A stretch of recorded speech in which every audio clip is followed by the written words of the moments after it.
Hey folks, reliable information for avoiding surgery right here, right now. Are you looking at maybe having spinal surgery? If you are, this is for you. Keep watching. Hey folks, I'm Dr. Jeff Williams with Creekstone Integrated Medical, and I cannot stress this enough. This is so important. Share this video so you can maybe keep you or your loved ones from potentially unnecessary surgery and a lifetime of complications and pain. Now, you sharing this information literally is that important. I'm going to make a bold statement here from the very get-go. Most musculoskeletal surgeries occurring right now as I'm sitting here recording this video are ultimately unnecessary and or not properly backed by research. I realize that's a pretty bold statement, but if you continue watching, I think it's going to be more and more clear why I would ever say such a thing. I want to point out that surgeons save lives. Many surgeries are absolutely necessary, and thank God for those highly trained, caring, educated, and very vital professionals. They're amazing. I don't want to denigrate one profession in an attempt to raise another here. That's not the goal. I'm simply going to present an honest discussion and allow the viewer of this video to arrive at your own conclusions. And when it comes to discussing surgery for musculoskeletal issues, not internal organs, tumors, things that we're not talking about that. We're talking about musculoskeletal issues. When we're talking about that, there are two distinct issues that present themselves. And when I reveal these issues to you, the normal, untrained viewer of this video, you're going to find them boring maybe, and maybe not willing to continue watching. But I urge you to stay with me because I'm going to try to keep the descriptions very brief and make them understandable and very interesting, I think. In addition, you may learn something that you find fascinating. Now, the issues are, number one, the lack of support for certain surgeries in research literature. And then number two, the biopsychosocial part of pain. Don't let that lose you. I'll explain it. It's very interesting. So let's get to the first one, which is the lack of support in the research for the most common surgeries. A very awesome project was done in 2020. But first, I want to ask you a question. Do you want yourself or your loved ones cut into when the procedure has not been thoroughly investigated, researched, or tested? Think about that. Of course you don't. However, that's exactly what is happening right now as I record this around the world. So get this. The project tracked surgeries like carpal tunnel surgery, shoulder surgery, disc surgery, lumbar fusion, knee replacements, laminectomies, hip replacements, and several others. So they started with 6,735 studies on these procedures, research studies, and less than 1% of those studies ever compared the surgery to not having surgery at all. So that's 64 studies of the 6,735 that actually asked the question, can this injury do just as well if they don't do the surgery at all? So it gets even worse than that. Of those 64 that actually did ask that question, only 9 were actually favorable for having surgery. 9! Whew. The leaders of the project said, the production of high-quality evidence should be a requirement before widespread implementation, right? Funding or professional acceptance of such procedures, right?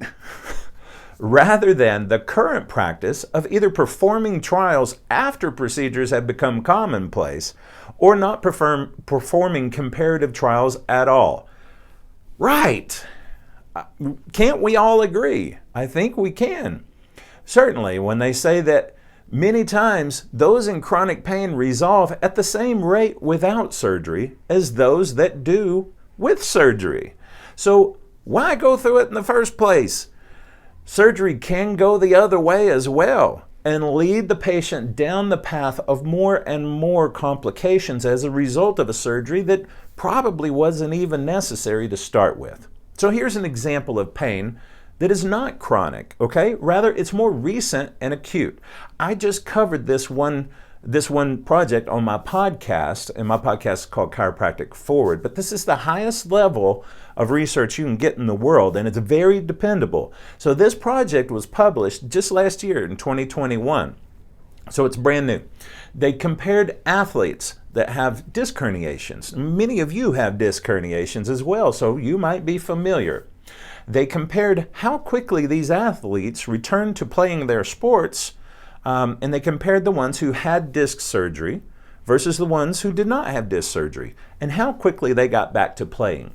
Well, the leaders of the project concluded this. They said, there was no significant difference in return to play rate between athletes treated with operative or non-operative management of the lumbar disc herniations, nor did operation have a faster return time to play.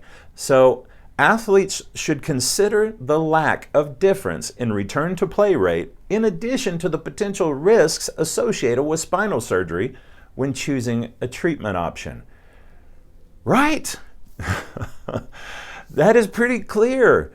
There was no difference between how quickly they got back to, in fact, the surgical ones got back to play slower than the non-surgical ones. And they returned at the same rate. There was no difference. So why have the surgery in the first place? It's just pretty clear. And there are so many more research projects that I could provide to you to continue beating this dead horse. But simply put, if you go to a surgeon, you stand a high likelihood of having surgery. So start conservatively and go in order from safe and non-invasive treatment first. Then you progress to the more invasive procedures if necessary. Now let's talk about the second concern I mentioned, the biopsychosocial aspect of pain. This part can be confusing and hard to grasp if the concept is new to you. This is not chiropractic stuff, alternative stuff. This is medical pain science, okay? In essence, your brain decides how much something is going to hurt. Nothing else makes that decision other than your brain. So some patients will have compressed nerves, degeneration, herniations, and a whole bunch of other scary words some of you have heard from your MRI results. Yet, some of these patients have zero pain whatsoever, while others have the same findings and simply cannot function at all. Now, our brains can become what is termed sensitized, which means that the volume knob is cranked up to 11 on our pain. And we can hurt many times at a level and at times that are just simply inappropriate. Now, let me demonstrate this by talking about a phenomenon called phantom limb pain. Please Google phantom limb pain if you're unfamiliar with the term. But basically, the pain persisted long enough in a limb that the limb was eventually amputated. So it's amputated, yet the pain persists as if the limb were still attached to the patient. Now, why is that?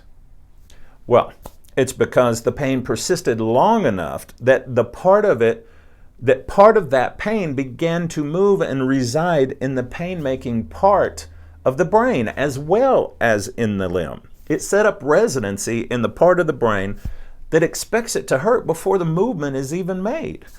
They cut off the problematic part, but they did nothing for the part that was present in the part of the brain that makes the pain, that decides what's going to hurt and how much it's going to hurt. That part, they didn't do anything for it. So chronic pain can do a lot to us. It can alter how we move, alter what we're willing to do. It can alter how we're willing to live our lives and alter our interactions with our friends and our family and our bosses or our employees. Chronic pain can have a host of conditions under the umbrella, maybe migraines, fibromyalgia, irritable bowel syndrome. Some even think immunosuppressed symptoms may be a part of a broader chronic pain syndrome, things like lupus or multiple sclerosis.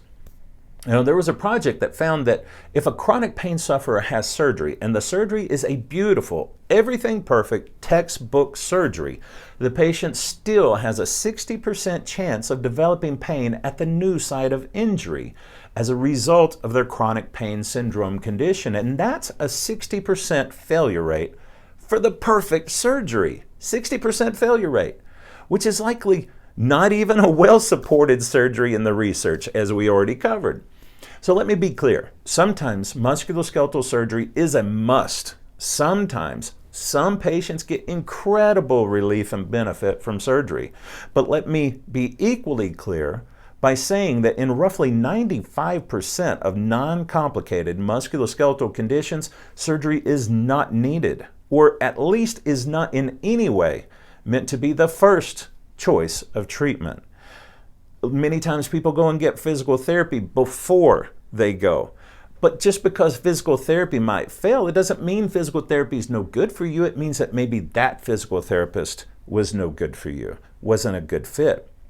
Just because you might have tried chiropractic or some other modality in the past and it failed, it doesn't mean that that treatment is a failure. It might mean that that provider wasn't a good fit for your specific condition. Anyways, the American College of Physicians and American Family of Physicians have agreed in the last 4 to 5 years and recommended that acute and chronic back pain's first recommended treatments should include spinal manipulative therapy. Chiropractors do that. Exercise. Chiropractors do that. Massage. Chiropractors do that. Acupuncture, which we offer here in our office. Low-level laser, which we have here. Heat. Everybody's got heat. Tai Chi, yoga, cognitive behavioral therapy. Now, you'll notice I was indicating which of these recommended first-line therapies are offered within evidence-based, patient-centered chiropractic offices. Offices like Creekstone. Now, these are medical organizations making these recommendations, and this is the future for non-complicated neuromusculoskeletal complaints for patients of all ages. In addition, if the patient prefers, low-grade medicine may be added as well, and we have a medical provider, a nurse practitioner right here in Creekstone as well. Now, once all of these have been tried and failed, a patient may proceed to stronger medication and more invasive means of treatment, such as joint or spinal injections and potentially surgery, but never the other way around, where surgery is at the top of the pile and comes first. Another new project done just this year on pain says the following. Overall, the evidence supports active modalities, yet the majority of patients with chronic back pain have not had a robust trial of these modalities to treat their pain. Patients need to be educated that these interventions can be successful, but often require 3 to 6 months to be maximally effective. When patients understand the real-world outcomes associated with active therapies compared with invasive management like surgery, they choose active therapies more frequently. That was in the Journal of American Medical Association. And when talking about an active rehab program and broad management like we have here at Creekstone, these authors go on to say this coordination responsibility typically falls to the primary care physician, who is often overburdened and lacking needed resources and infrastructure. So what they're saying here is that if you are depending on your primary physician to coordinate this for you and get you out of pain, you could be on a better path to recovery. You could make better decisions. And that better path might start with Creekstone Integrated Medical right here in Amarillo, Texas. We have the means, the education, the providers, and the services to give you the best chance to kick your pain to the curb. If you're watching us on YouTube or Facebook, this could be the most important topic that you can share with your loved ones. You can potentially save them a life of complications just with a simple share. Again, I'm Dr. Jeff Williams. Until next week, take care, and we'll see you then.